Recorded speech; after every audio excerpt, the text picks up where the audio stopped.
Go get it, little dude. So it's like a different drone that we had on board. How the fuck did you fit 2 drones in here?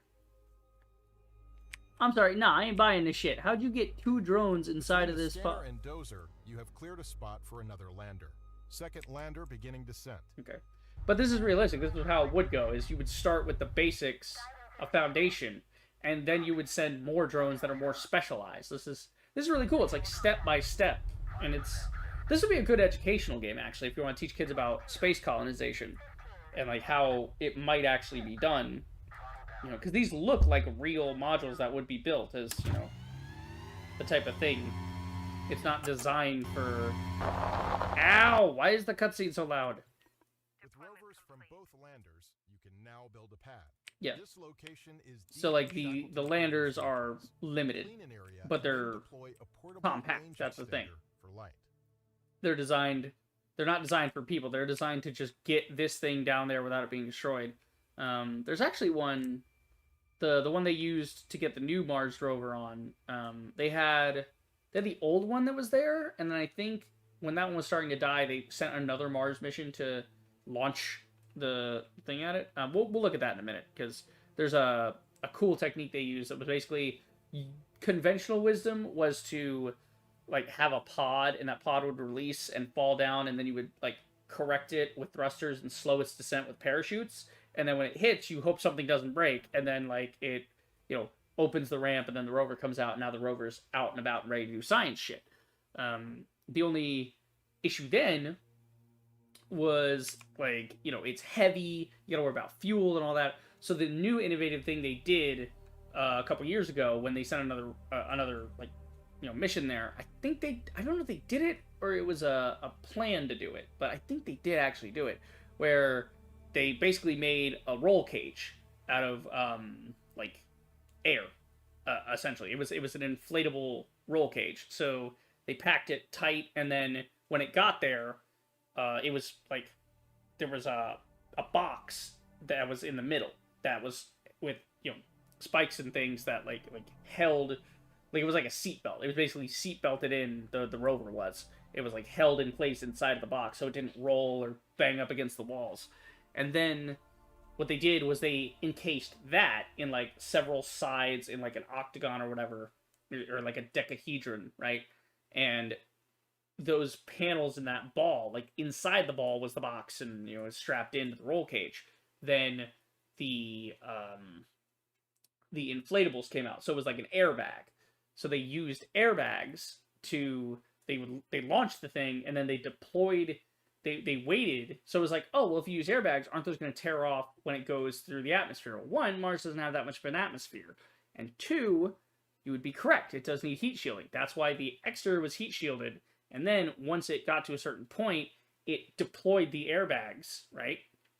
And then it bounced along the surface. The idea was it would hit and bounce along the surface, but then would, since it's a ball, it could like orient based on the weight of the cube, and it would like, and then they would all like deflate, and one side would open to let the rover out. Like it would, the top would like pop off, like it would give way, and then it was like a destructible thing that was not meant to survive the journey. It was just debris at that point, but the rover would be completely fine. And it was lighter, easier to send because you needed less thrusters and all this crap you had to contend with. That's why we don't send people. It's too damn expensive to send people to do space exploration because they need oxygen, they need food, they need water, they need vitamins, they need sunlight, and they need, you know, they need radiation shielding, right?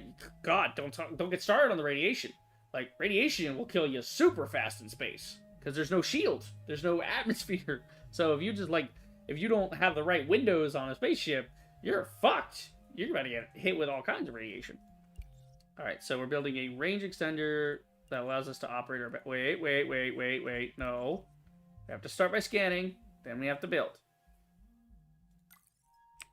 So we scan, then we build. I almost messed that up. So we're going to scan it and check out what it do. So we know what's what. Thank you. Okay, so in the highlighted area. So I guess we'll just put this in the middle because it's nice and flat there. Yeah, the audio needs some serious balancing. Like, it's too much. I'll have to tweak it a lot later. I love how time is sped up. So it looks like these guys are going really, really fast, right?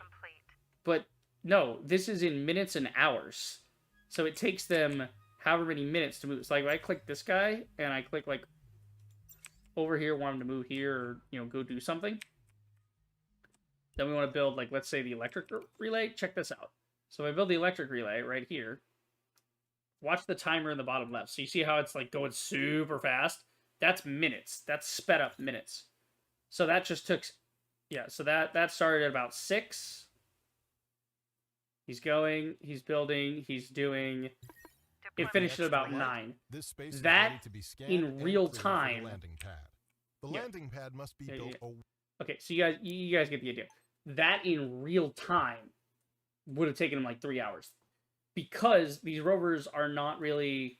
They are partially autonomous, but they can also be controlled by, like us, by our, like, we can send satellite signals out into, and we have like real time control of them, but it's not real time because of time. There's time dilation in space, so it's like distance is time. It's like radio, right? So radio waves decay the fastest. They don't reach super far. So it's unlikely that radio broadcast would make it. That's why we sent, was it Friendship or Voyager? What did they call it? It was name of the probe sent into deep space. Yeah, I think it was the Voyager, and they packed it full of like our knowledge at the time and music and culture. Probe sent into deep space with music. So like it had like music and culture. Yeah, the golden record. So they made this golden record for Voyager, and Voyager is this probe right here. So this is the Voyager, and it's designed to basically decay, but it goes. The idea was to shoot it out as far as we could. So they put this on the shuttle. Well, I think this was, 70? So I think it was before the shuttle program had launched at NASA. So it was just on a basic rocket, yeah. So they had used a rocket, and they had, yeah, so this is the shuttle, NASA shuttle first day. So, like, the space shuttle itself wasn't a concept that was used until 1981. So if you want to go into space, or you want to launch something into space, it was these one-time burner rockets. Like, that was the idea, is you would strap whatever you want on the cone, and then it would go up, and that would detach once it got into space, and then it would have secondary thrusters. So once you're in space, this thing didn't need much to go far, because in space, there is inertia, right? And the idea is, as long as you're not super near anything with gravity, there's dead zones of no gravity, right? Or maybe such minimal gravity that you're being pulled, like, say, towards the sun. It's so minimal that you're not going to notice the decay rate of whatever is decaying in orbit around the sun. It's so goddamn slow that it just takes forever to get to smack into whatever is pulling it. But here it had, like, some thrusters and things, and it could, like, because people think of thrusters, they think fuel, right? Rocket fuel. That's not the case. Those go into space, right? Rocket fuel gets you to space. But once you're in space, what it is electrified, like, air compressors. And, that's why it makes that on, like, spacesuits to move them. It's because they're bursting out air to move around. And there's, like, an air compressor and an air tank.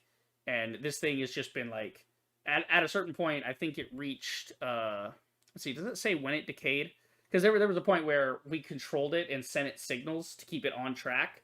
And then at a certain point, it was, like, on track away to where we wanted to send it. And then it stopped transmitting data or something back to us. Like, it hit a certain point where it's so far that we received the last of it, and after that we received no more signals, and it's been, like, dead.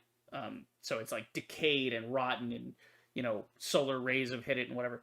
But it's cool. So they put this together, so you can see it. It's on the side here. They put it on the side here. That's the golden record that they kind of just get bolted into place. So that the idea is that anything intelligent enough would be able to recover this. And the reason they did it with the golden record was it doesn't decay, right? Gold has this, like, everlasting quality to it. And they put, this was our understanding of, mathematics, coordinates, and whatever. it looks like gibberish because it is, but the reason it looks like this is it's trying to tell them how to get to Earth, right? So whatever is intelligent would be able to decipher this as like, okay, this is radio waves and spectrographs and some stuff, and this is maybe a symbol for a star point coordinate, and if you know these other points, then you can fill in the blanks and figure out where the point of origin is, which is in the middle here, right? That's us. We sent it from here. Come say hi.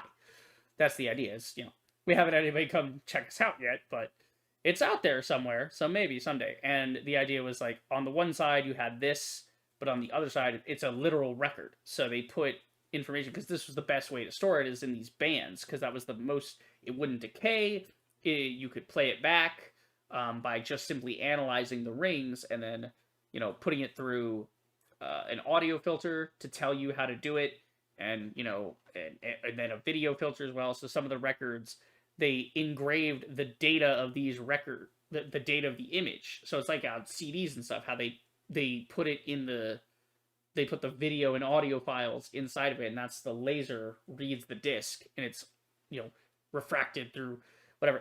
I'm bad at explaining this shit because I'm not super, like, I love it. I love science and stuff, but I'm not myself like a big science communicator.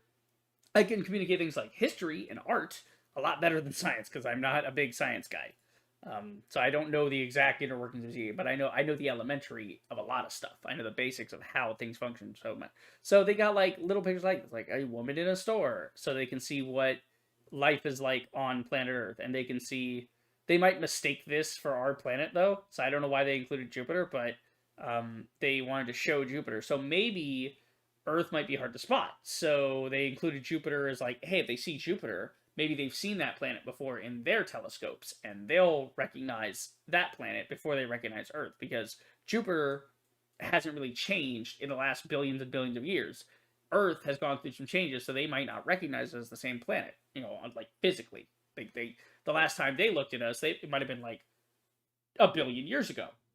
And, they might have seen Earth. They might be so far away that they've seen the after image of Earth of like, oh, they're seeing Earth because of time dilation. This is what I'm trying to explain, is there's dilation in all these things, and it's time dilation. It's the further you go in space, the further it takes to send signals, the further you see. All those stars you see, half of them are dead, right? like you'd be hard pressed to find one of them that's even alive by the time we get there. Which is why faster than light travel is important, or faster than light or a warp drive.